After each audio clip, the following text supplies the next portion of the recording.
Students ये exercise 12.4 से पहले दो एग्जाम्पल्स हैं। स्टूडेंट्स ये एक्सरसाइज 12.4 की दो एग्जाम्पल्स हैं, इनको भी मैं आपको एक्सप्लेन कर रहा हूं क्योंकि इनमें भी दो अहम पॉइंट्स हैं जो कि आपसे शेयर करना जरूरी है। वो दो मेन पॉइंट्स या वो दो मेन बातें क्या हैं, आए उनको पहले हम डिस्कस करते हैं, फिर इन एग्जाम्पल्स का सोल्यूशन डिस्कस करते हैं।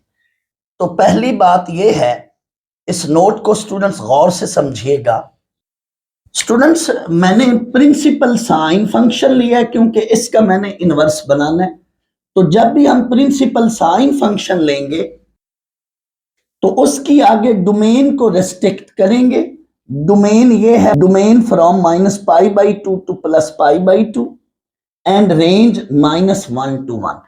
स्टूडेंट्स प्रिंसिपल साइन फंक्शन हो या सिंपल साइन फंक्शन हो, उसकी रेंज तो यही रहेगी, यानी रेंज डिस्टर्ब नहीं होती। लेकिन सिंपल साइन फंक्शन को जब हम 1 to 1 बनाएंगे तो उसकी डोमेन को रिस्ट्रिक्ट करेंगे इसके अंदर, तो देन सिंपल साइन फंक्शन जो है वो प्रिंसिपल साइन फंक्शन बन जाएगा क्योंकि ये अब 1 to 1 हो गया। अब इसका इनवर्स लिया, तो जब हम इनवर्स लेते हैं तो रेंज जो है वो डोमेन बन जाएगी और डोमेन जो है वो रेंज बन जाएगी, क्योंकि इनपुट और आउटपुट आपस में एक्सचेंज हो जाते हैं। इनपुट और आउटपुट आपस में एक्सचेंज या स्विच हो जाते हैं। दैट्स व्हाई डोमेन और रेंज की भी आपस में एक्सचेंज हो जाती है, उनकी स्विचिंग हो जाती है। तो ये डोमेन रेंज आपस में एक्सचेंज हो गए।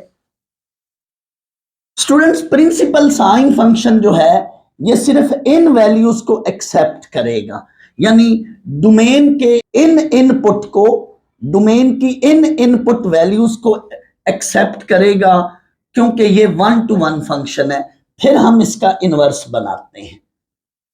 सिमिलर सिचुएशन या सिमिलर डिस्कशन यहां पर है।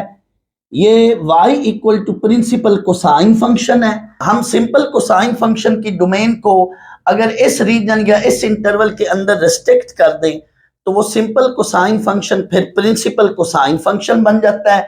देन हम उसका इनवर्स लेते हैं, क्योंकि ये 1 to 1 होगा तो फिर उसका इनवर्स लेते हैं।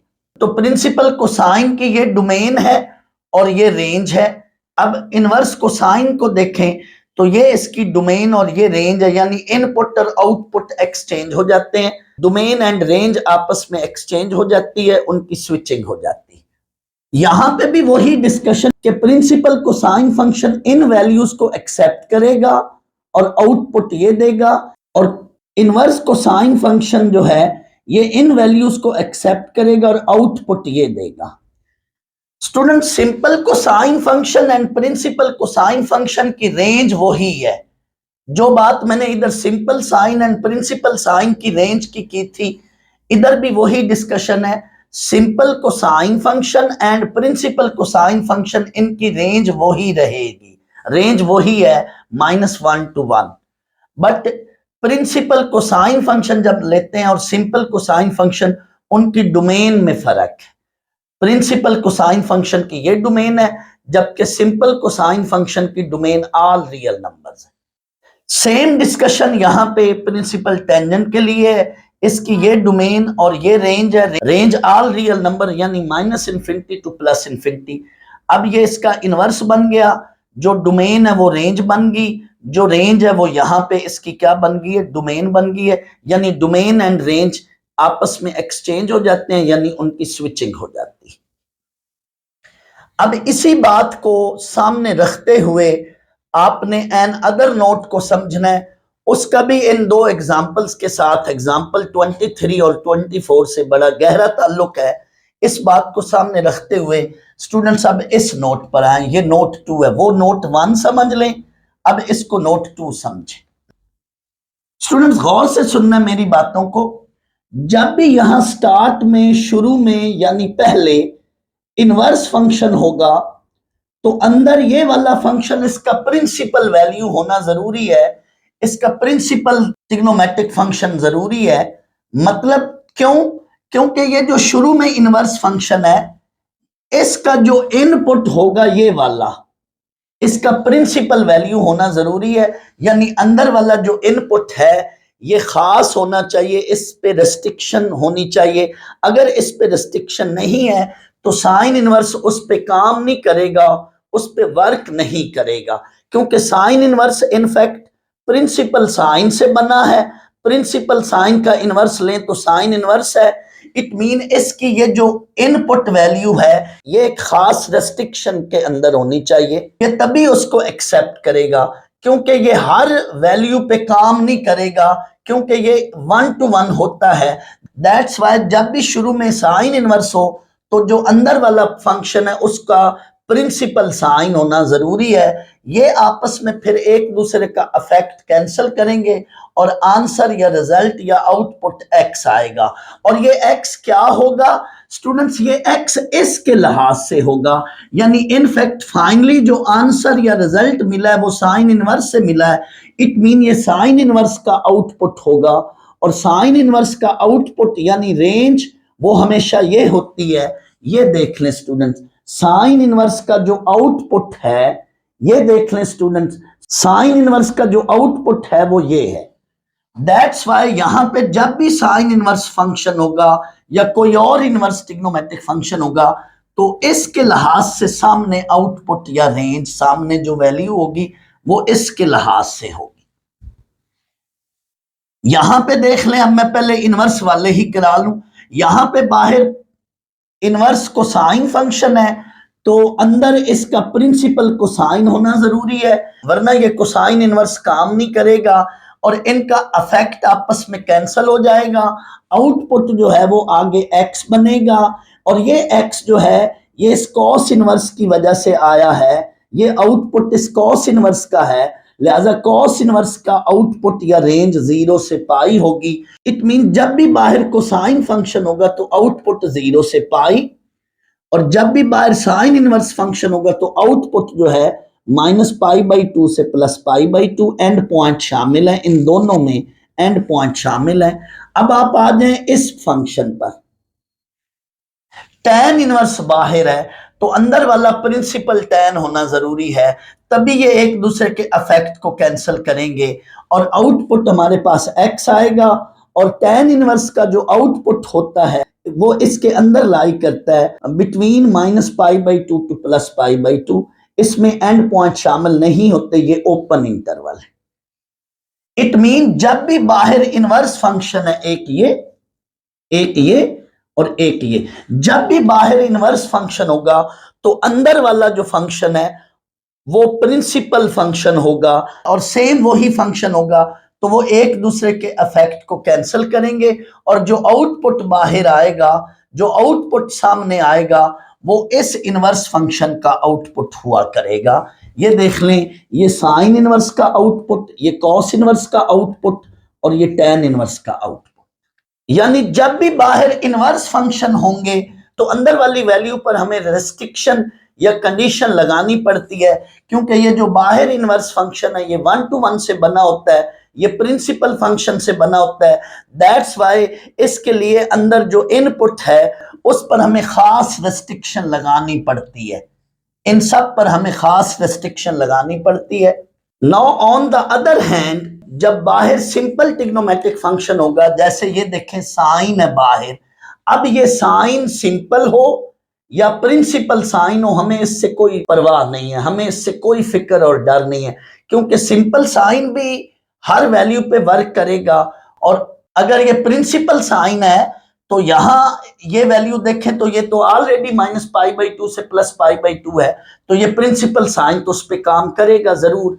और फर्ज कर लो अगर ये सिंपल साइन है तो भी ये वर्क करेगा, क्योंकि सिंपल साइन तो हर वैल्यू पे वर्क करता है। सिंपल साइन का इनपुट ऑल रियल नंबर्स भी हैं और उन ऑल रियल नंबर्स के अंदर -π/2 से +π/2 भी पड़े हैं। सो जब बाहर सिंपल साइन हो, यानी बाहर कैपिटल एस नहीं है, स्मॉल एस है, या बाहर कैपिटल एस है, तो दोनों सूरतों में आपको फिक्र या टेंशन की जरूरत नहीं है।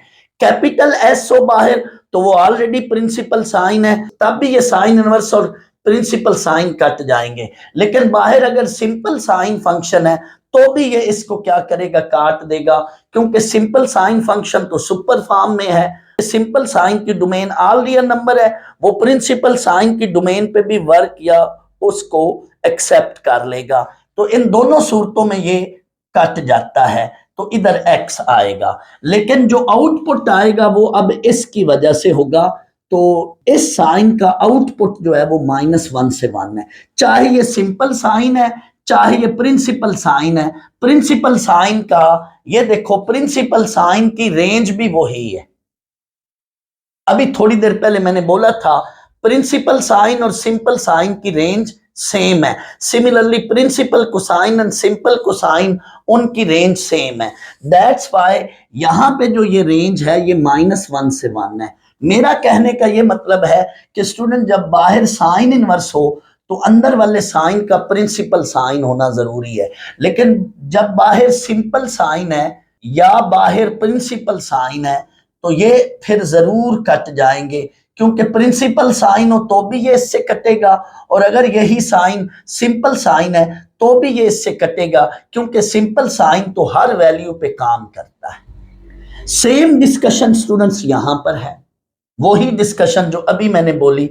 अगर ये प्रिंसिपल कॉस है तो ये कॉस इनवर्स से कट जाएगा, आंसर x होगा, और इस कॉस का आउटपुट ये होगा प्रिंसिपल कॉस का। फर्ज कर लो ये सिंपल कोसाइन है, तो सिंपल कोसाइन तो हर वैल्यू पे वर्क करती है, ये जो भी वैल्यू होगी ये कॉस उसको इनपुट के तौर पे एक्सेप्ट करेगा, और आंसर फिर भी इसी के अंदर आएगा, क्योंकि सिंपल कॉस की रेंज या प्रिंसिपल कॉस की रेंज उसका आउटपुट ये होगा। सेम डिस्कशन स्टूडेंट्स इस पर है, सेम डिस्कशन इस पर है। इट मीन जब बाहर इनवर्स फंक्शन होगा तो अंदर उसी फंक्शन का प्रिंसिपल होना जरूरी है, तब वो आपस में कटेंगे। लेकिन अगर बाहर सिंपल साइन फंक्शन है या प्रिंसिपल साइन फंक्शन है, दोनों सूरतों में वो अंदर वाले साइन इनवर्स से कट जाएंगे। अब इन्हीं दोनों नोट्स की बुनियाद पर, इनके बिहाफ पर या इनके बेस पर मैं एग्जाम्पल 23 एंड 24 कराता हूं। एग्जाम्पल 23 है, मैंने बुक इसलिए सामने रखी है कि 2-3 बातें मैंने बुक से ही डिस्कस करके आपको बता देनी है, आपने बुक से ही कंसल्ट कर लेना है, आपको 100% समझ आ जाएगी। तो ये इसके 4 पार्ट्स हैं स्टूडेंट्स। इन 4 पार्ट्स में से पहले 2 पार्ट्स में बाहर सिंपल tan फंक्शन है और अगले दोनों पार्ट्स में बाहर प्रिंसिपल टेंजेंट फंक्शन है। तो इस पर बड़ी अहम और जरूरी डिस्कशन है, इसलिए मैं इस पर वो डिस्कशन आपके साथ शेयर कर रहा हूं। स्टूडेंट्स इसका फर्स्ट पार्ट देखें। फर्स्ट पार्ट में बाहर tan फंक्शन है, सिंपल tan फंक्शन है, जबकि अंदर इनवर्स रिलेशन है। आप अगर गौर करें तो ये कॉस इनवर्स का पहला लेटर स्मॉल सी है। जब पहला लेटर स्मॉल लेटर हो तो वो इनवर्स रिलेशन होती है, वो इनवर्स फंक्शन नहीं होता। और आप रिकॉल करें, इनवर्स रिलेशन के मोर देन 1 सॉल्यूशन होते हैं। यहां पे आप इसको बुक को कंसल्ट करें तो आपको पता चलेगा कि कॉस नेगेटिव कहां कहां है। Students cos negative second and third quadrant में होता है। तो 2 सॉल्यूशन आएंगे, एक सेकंड में और एक थर्ड में। तो इनवर्स रिलेशन के 2 सॉल्यूशंस आएंगे, उन दोनों का हमने tan लेना है। Inverse relation there will be 2 solution. यहां पे स्टूडेंट्स गौर करें, आप बुक में देखें उसने आगे 2n पाई ऐड किया हुआ है, बट जो भी आंसर्स आएंगे 2n पाई की वजह से उन पर अब आप लगाओगे अलाइड एंगल प्रॉपर्टी, तो फिर वही 2 आंसर्स रहेंगे। दैट्स व्हाई ये सॉल्यूशन मैंने लिखा फर्स्ट पार्ट का। इनवर्स रिलेशन, इसके 2 सॉल्यूशन आएंगे। ये इनवर्स रिलेशन है, इसकी दोनों वैल्यूज का tan लिया हुआ है, तो आपके पास 2 सॉल्यूशन आएंगे। सेकंड पार्ट को देखें तो ये कैपिटल C है। इट मीन ये इनवर्स फंक्शन है। कोसाइन इनवर्स -1/2, इसका सिंगल सॉल्यूशन आएगा, क्योंकि इनवर्स फंक्शन 1 to 1 होता है, उसका 1 सॉल्यूशन बनेगा। तो कॉस इनवर्स -1/2, इस एग्जांपल को आप देखेंगे प्रीवियस पार्ट की तरह, तो ये आपको एक्सरसाइज के क्वेश्चंस की तरह इस एग्जांपल को देखें तो ये इसका सिंगल सॉल्यूशन बनेगा। अंदर कोसाइन इनवर्स फंक्शन है, उसका सिंगल सॉल्यूशन आएगा, उसका tan जब लेंगे तो ये मैंने लिखा हुआ है solution of part 2, inverse function है अंदर, दैट्स वाई उसका 1 सोल्यूशन आएगा। ये दोनों पार्ट्स तो बड़े आराम से आपको समझ आ जाएंगे। असल मेरा फोकस या असल मेरा मकसद थर्ड और फोर्थ की डिस्कशन है। थर्ड पार्ट देखें, थर्ड पार्ट में बाहर कैपिटल टेन है, इट मीन ये प्रिंसिपल टेन फंक्शन है। अंदर क्या है, अंदर इनवर्स रिलेशन है। इनवर्स रिलेशन के स्टूडेंट्स 2 आंसर्स आएंगे, ये वही 2 आंसर्स होंगे जो यहां पर हैं। कॉस इज नेगेटिव, कॉस कहां कहां नेगेटिव होता है, सेकंड एंड थर्ड में। तो एक सोल्यूशन सेकंड में आएगा, वो ये वैल्यू बनेगी 2π/3, और दूसरा सोल्यूशन आएगा थर्ड क्वाड्रेंट में, तो वो ये वैल्यू बनेगी। बट बाहर कैपिटल टेन है। स्टूडेंट्स ये जो 2 नोट्स थे उस डिस्कशन पर अब आप आए, तो स्टूडेंट्स इन फैक्ट अब ये देखें सामने, since y equal to principal tan function, students इसकी जो डोमेन होती है यानी इनपुट ये होता है और आउटपुट ये होता है। यानी ये जो प्रिंसिपल टेन फंक्शन है ये वर्क करेगा इस वैल्यू पर, ये एक्सेप्ट करेगा इन वैल्यूज को, यानी टेन के अंदर इन में से कोई इनपुट लेंगे तो ये उन पे काम करेगा, वरना ये काम नहीं करेगा, क्योंकि ये प्रिंसिपल टेन फंक्शन है। दैट्स वाई उसकी डोमेन को रिस्ट्रिक्ट करना पड़ता है, और आउटपुट y देगा, और ये y जो है ये इसके अंदर आएगा, इन वैल्यूज के अंदर आएगा। बट आप स्टूडेंट्स गौर करें, ये वैल्यू तो इसके अंदर आ ही नहीं रही। थोड़ी देर के लिए आप इसको देखें, इसको -90 से +90 डिग्री में कन्वर्ट करके चेक कर लें, ये वैल्यू इससे बाहर है। दूसरे लफ्जों में आप पाई 3.14 पुट कर लें, 3.14 डिवाइडेड बाई 2, इधर भी 3.14 डिवाइडेड बाई 2, ये नेगेटिव वैल्यू और ये पॉजिटिव वैल्यू। इनके अंदर आप इधर भी पाई को 3.14 पुट करें, इधर भी पाई को 3.14 करें, तो इसके अंदर ये वैल्यू लाई नहीं कर रही, यानी ये वाली वैल्यूज उसके अंदर नहीं पड़ी है। दैट्स वाई ये जो कैपिटल टेन यानी ये प्रिंसिपल टेन है, ये इस वैल्यू का और इस वैल्यू का ये निकल ही नहीं सकता, क्योंकि ये इसकी इनपुट यानी डोमेन से बाहर वैल्यू है। दैट्स वाई ये इसको एक्सेप्ट नहीं करेगा, इसको कंसिडर नहीं करेगा, इस पर वर्क नहीं करेगा। तो यही बात लिखी हुई है बुक पर, 2π/3 and 4π/3 can not be the argument, argument mean उसका input, can not be the argument और input of principal tan function. इनका ये आर्गुमेंट नहीं हो सकता, ये इसका इनपुट नहीं हो सकता। दैट्स वाई ये इन पे वर्क नहीं करेगा। तो अल्टीमेटली तो होलिस्टिकली हमें रिजल्ट क्या मिलेगा, tangent 2π/3 and tangent 4π/3 does not exist, ये एग्जिस्ट नहीं करेंगे। तो ओवरऑल अब क्वेश्चन पर जाएं। So tangent of cosine inverse of -1/2 does not exist, यानी क्वेश्चन का रिजल्ट जो है वो एग्जिस्ट नहीं करेगा। सेम डिस्कशन फोर्थ पार्ट के लिए। फोर्थ पार्ट में अंदर ये कोसाइन इनवर्स फंक्शन है, कोसाइन इनवर्स फंक्शन जो आउटपुट दे रहा होगा वो आउटपुट है 2π/3 एंड बाहर कैपिटल टेंजेंट यानी प्रिंसिपल टेन है। तो ये भी वही बात है, टेंजेंट 2π/3, ये 2π/3 भी कैपिटल टेन की डोमेन से बाहर है, इनपुट से बाहर है। दैट्स वाई ये इस पे वर्क नहीं करेगा। आप पार्ट 3 एंड पार्ट 4 को बुक से देखेंगे, अब इंशाल्लाह उम्मीद है आपको समझ आ जाएगा। अब स्टूडेंट्स एग्जाम्पल 24 देखें। एग्जाम्पल 24 में बाहर ये आर का पहला लेटर कैपिटल ए है, इट मीन ये इनवर्स साइन फंक्शन है। अगर स्मॉल लेटर होता तो वो इनवर्स रिलेशन होनी थी। इस वक्त ये इनवर्स फंक्शन है, दैट्स वाई इसको मैंने साइन इनवर्स कैपिटल एस से लिख लिया। अंदर ये फंक्शन है साइन 12π/3।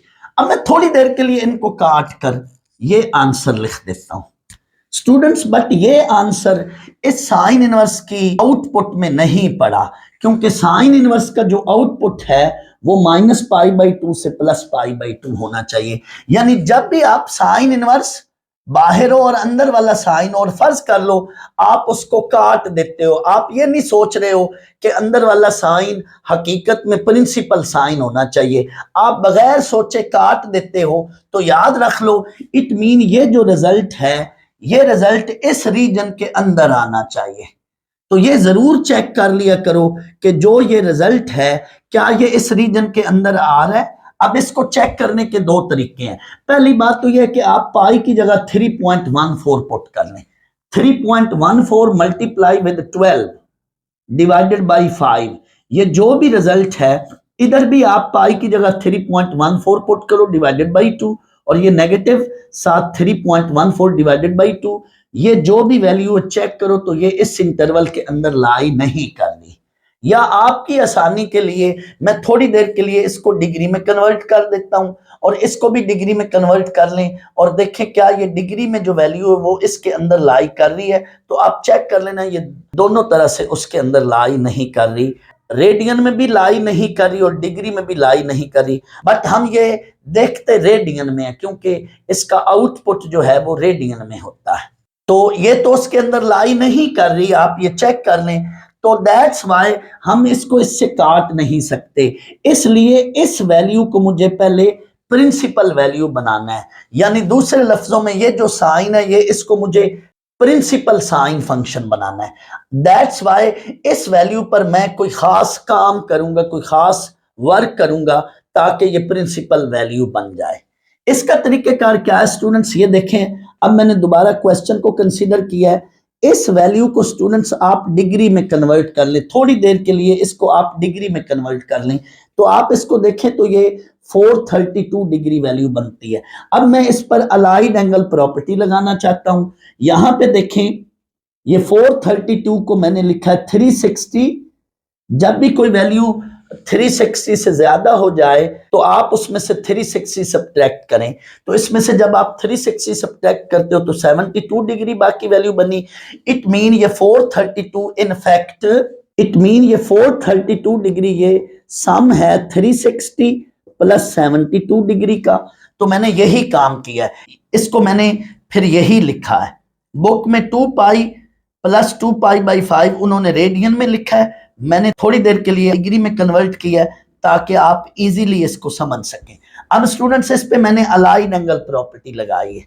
2 पाई यानी 360 एक्स एक्सिस पे लाई कर रहे हैं यहां पे, साथ 72 डिग्री, इट मीन ये फर्स्ट क्वाड्रेंट है। फर्स्ट क्वाड्रेंट में साइन पॉजिटिव होता है एंड 360 ये स्टूडेंट्स पाई बाई 2 का इवन मल्टीपल है, 90 का इवन मल्टीपल है, फंक्शन सेम रहेगा। एंड फर्स्ट क्वाड्रेंट में साइन पॉजिटिव होता है, बाहर पॉजिटिव साइन डाला है। इट मीन ये सारी वैल्यू साइन 72 के बराबर है, 72 डिग्री के बराबर है। फिर इसको मैंने रेडियन में कन्वर्ट कर लिया क्योंकि साइन इनवर्स का जो आउटपुट है वो इस रीजन के अंदर आना चाहिए और ये रीजन रेडियन में है। दैट्स वाई मैंने दोबारा इसको रेडियन में कन्वर्ट कर लिया, 72 डिग्री को रेडियन में कन्वर्ट कर लिया। अब दोबारा वापस ये देखें, इट मीन ये चीज अंदर ये बन गई, ये वैल्यू ये बन गई। अब ये आप चेक कर लें, ये प्रिंसिपल साइन बन चुका है क्योंकि 72 डिग्री यानी ये वैल्यू इस रीजन के अंदर लाई कर ली है। अब साइन इनवर्स और साइन कैंसिल हो जाएंगे। ये जो आंसर आया है आप चेक कर सकते हैं, ये आंसर इस रीजन के अंदर लाई कर रहा है। आप चाहें तो पाई को 3.14 वैल्यू पुट करके और इधर भी पाई को 3.14 करें पुट और चेक करें ये उसके अंदर लाई कर रहा है। या दूसरे लफ्जों में थोड़ी देर के लिए आसानी के लिए इसको डिग्री में देख लें और इसको भी डिग्री में कन्वर्ट कर लें तो भी ये उसके अंदर लाई कर रहा है। स्टूडेंट्स एग्जांपल 24 का जो पार्ट 2 है इसमें मिस्टेक है। मिस्टेक ये है कि वहां पे कैपिटल आर्क लिखा हुआ है जबकि होना स्मॉल आर्क चाहिए, क्योंकि कैपिटल आर्क फौरन इसको काटता नहीं है, उसने फौरन इसको काट कर ये रिजल्ट लिखा हुआ है। अगर ये कैपिटल आर्क है तो साइन इनवर्स के आउटपुट में ये रिजल्ट नहीं पड़ा, यानी ये रिजल्ट -π/2 से +π/2 के अंदर लाई नहीं कर रहा। जबकि बुक वालों ने फौरन इसको कैंसिल किया हुआ है और ये रिजल्ट लिखा है। इट मीन ये स्मॉल ए है, यानी आर्क लेटर का स्मॉल ए है, यानी दूसरे लफ्जों में ये बाहर साइन इनवर्स रिलेशन है, ये इसको काट देगी। स्टूडेंट जब बाहर साइन इनवर्स रिलेशन हो तो भी अंदर वाली वैल्यू की कोई फिक्र नहीं करनी, अंदर प्रिंसिपल साइन हो या सिंपल साइन हो, बाहर जब साइन इनवर्स रिलेशन हो तो भी ये अंदर वाली वैल्यू को कैंसिल करती है। इट मीन दो मौका पे दो जगहों पे आपने फिक्र या परवाह नहीं करनी। कब? जब बाहर इनवर्स रिलेशन हो, या जब बाहर सिंपल साइन फंक्शन हो और अंदर चाहे साइन इनवर्स हो या अंदर चाहे साइन इनवर्स रिलेशन हो, दोनों सूरतों में वो उसको कैंसिल कर देता है। पार्ट 3 एंड 4 में सेम डिस्कशन है, सेम स्टोरी है, इसको आपने देख लेना है। ये डिस्कशन साइन में है, जबकि पार्ट 3 4 में कोसाइन में डिस्कशन है, यानी वो डिस्कशन आपने 0 से पाई की रीजन के अंदर रखनी।